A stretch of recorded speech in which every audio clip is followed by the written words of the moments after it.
嗨，大家好，我是坦平叔，带你了解真正的中国。今天跟大家聊一聊这个反日爱国这个话题。其实前面我已经做过一期视频了，大家很多人都看过。那今天为什么要提这个呢？是因为这两天在这个苏州的一个叫淮海路一个日本风情街，有一些有意思的现象，值得拿出来跟大家一起探讨的。大家可以先看一下视频。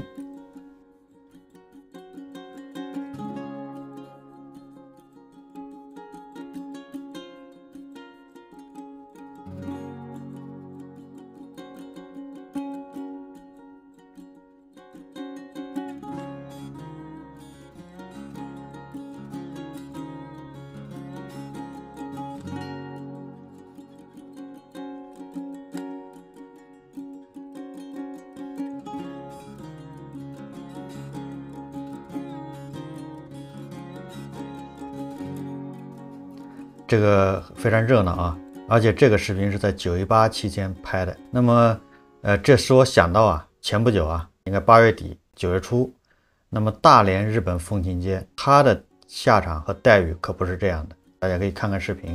9月1日，位于大连市金石滩国家旅游度假区的盛唐小京都开业不几天，因为受到诸多市民网友争议，宣布停业。不久前，大连日本风情街引发热议，该项目园林、建筑、装饰等风格均仿照日本京都地区，商业街售卖的食品、生活用品均为日本特色。主商业街要求店铺必须为日本独资或者日资占50%以上的合资企业。项目开业迅速引发了网络争议，网友认为文旅项目可以，但是要符合中国实际，也要尊重民族自尊心。目前，商业街管理部门发布通知称，商业街已完成试运营工作，公司针对试运营期间出现的问题，现进行停街修整，正式开街时间另行通知。那么同样都是日本风情街，为什么是下场如此的不同呢？一半是海水，一半是火焰呢？而且我们从当地的管理者的态度也可以看出一点。你看这个苏州的日本风情街遇到问题是怎么处理的？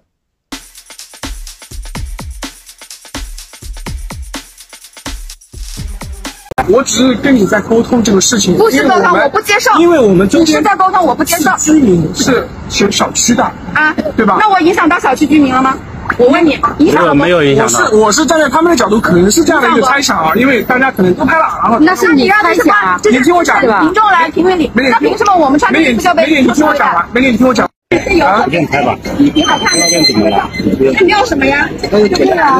是大概越来越多人帮你们拍。我们没有聚集在这，反而是他找我理论，还聚集了这么多人。刚刚的话，我们从进门开始就有人就是说不允许拍视频，不允许怎么样。那我看大街上大家都在拍视频拍照呀，对不对？没有吧？服了是这个意思吧？那凭什么我们穿这个衣服就一定要被特殊对待？你给我一个理由再看看大连的日本风情街，他遇到问题是怎么处理的？不要出来汉奸卖国贼，对，到这个地方，你们汉奸。来了八路军，抗日英雄我不是什么英雄，我就告诉国人一下，别他妈舔日本，日本多可恨呐！对你消费哪国东西不行非买日本东西你个的没有骨气你中国人一点骨气没有，你要那干啥咱们说俗一点，简单一点，就是遇见砸场子的，这不就是来砸场子的吗？你这那个苏州的，这是日本风情街，你穿一个汉服，穿个明朝的服装抗倭，那你来引起这个不适，那么管理的人呢就上来以各种理由来干预，不让你拍照，总之想把你弄走。但是大连呢，你看看大连的日本风情街呢，这是日本风情，你在那儿说抗日，穿个八路的服装在那儿喊，当然了，这也是网红在那儿吸流量，故意这个行为艺术表演，但是没人管，没人干涉这就是砸场子嘛。对砸场子这种行为，管理人员苏州风情街那是坚决要上来干预的，大连日本风情街也没人管，这就是两地的这个管理者政府的态度也不一样。那么看看民众的态度呢？你们看看。你把你素质还骂谁呢？这个穿和服的这个小姐姐骂人的话，我不知道你们能听得懂听不懂，因为南方人呢应该能听懂。从民众来说也不一样，你看南方的这个穿和服的，你要说了他就反击你，不怕你说他亲日什么对吧，卖国，不吃你这一套。但是在北方就不一样，你要说他卖国，他心里就不舒服，他反击你。这个两个民众可能对这事的看法可能也不太一样。大家看完这两个对比的视频，一个是在苏州，一个在大连。实际上大连在中国的北方城市里面应该算好的，它开放也比较早，实际上这个名气也很大。那么两地同样的日本风情街，为什么差别这么大？反日的为什么只反大连的日本风情街，而不反苏州这个日本风情街？你要说这个日本人侵略，南京大屠杀，那苏州死的人也不少，那苏州人应该更恨日本才对啊。抚顺，大连的抚顺也是惨案，都是惨案嘛，那对吧？第二个就是说，改革开放之后对日友好，苏州和日本、大连和日本都是友好，都设立经济特区，都是专门做对日本的生意，所以这个环境也差不多。那为什么造成这么大的反差呢？就是对日本风情街这个反差这么大呢？所以这个我觉得啊，大家要思考。我觉得最主要思考的是那些反对大连日本风情街的这帮人，你们好好思考思考，考虑一下。你想，你们是怎么去反对大连日本风情街的？是为什么发现的？谁煽动你去反对的？那为什么没有人去再组织你们去反对苏州的日本风情街呢？所以我认为这个要好好深思，是不是你的爱国热情被别人利用了？按理来说，爱国前面应该是一律平等的，只要你是日本的风情街，我都反对，我都要这个攻击，我都要让你停掉。那为什么大连的停掉，苏州都不停？我觉得应该去好好想一想，你有没有被别人利用？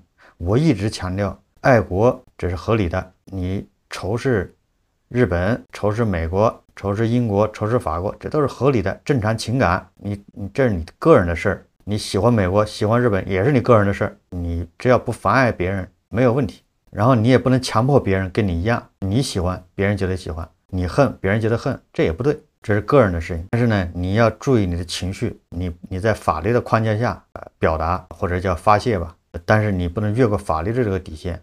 这是我个人认为，我一直这个主张，所以我不觉得你反日，你讨厌日本，你反日我就瞧不起你，你亲日我也瞧不起你，我觉得这个都很正常，随便。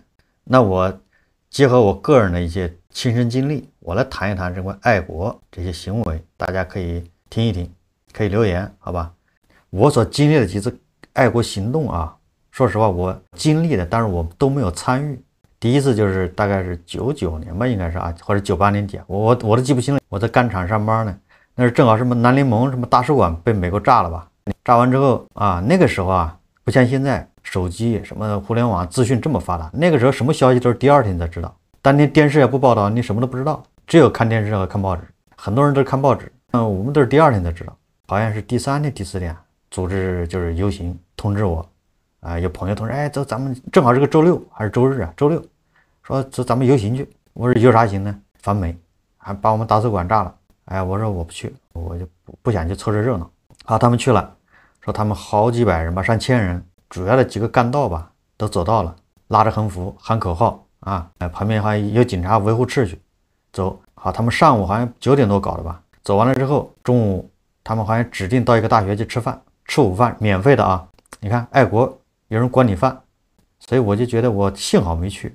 去了，我觉得被别人利用。我认为美国炸南联盟，首先我不太清楚，对吧？我就是清楚了，我恨美国，我也不会跟着一起去这个，因为我们那个钢城啊，他妈一个毛美国人都没有，你在那喊给谁看嘛？你要说美国大使馆，咱可能去一回。